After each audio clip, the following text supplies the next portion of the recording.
ჩემო მყარგო, ნამდვილი სიყვარული შენთვის არის არა ვნებათა ქარიშხალი, არამედ მშვიდი ნავსაყუდელი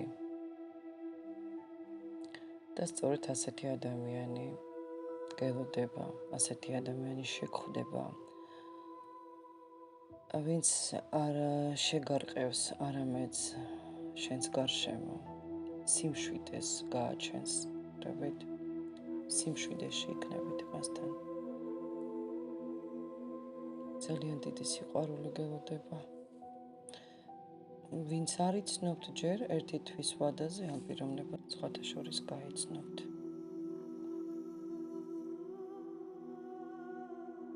შენს გზაზე ძალიან დიდი პოტენციალია. სიყვარულში, ურთიერთობაში, მეგობრობაში, ღრმა გრძნობებში. ძალიან განსაკუთრებული ადამიანი ხარ. დადებითი, მზრუნველი. შენი ბედის ხე ძალიან ლამაზია. განსაკუთრებულია.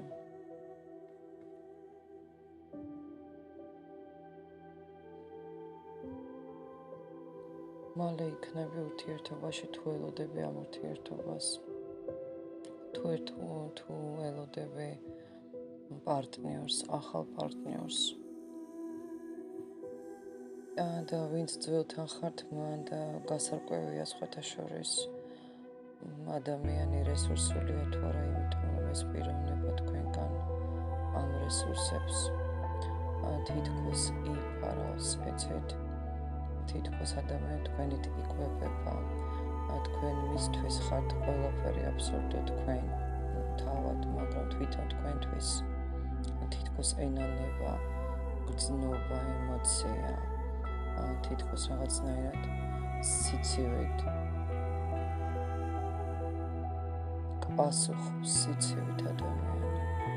გასარკვევია მასთან ყველაფერი და გარკვევთ კარგად. კარგად დაფიქრდით, იმსახურებს თუ რა ასეთი ადამიანი საერთოდ თქვენგან ემოციებს, სითბოს და სიყვარულს. შენთვის ძალიან მნიშვნელოვანია ესეთი სენსორული და ტაქტიკური კავშირი, განსაკუთრებით მნიშვნელოვანია გრძნობებით, მნიშვნელოვანია ის კი არა, რას გეტყვიან, შენთვის მნიშვნელოვანია როგორ გეტყვიან ამ ყველაფერს და ამიტომ შენი ენა გაქვს სიყვარულში და ამ პიროვნებას კიდევ რატომღაც სიცივით გპასუხობს. ან გამოხატვა არ შეუძლია გრძნობების და მაშინ უნდა ასწავლო გრძნობების გამოხატვა.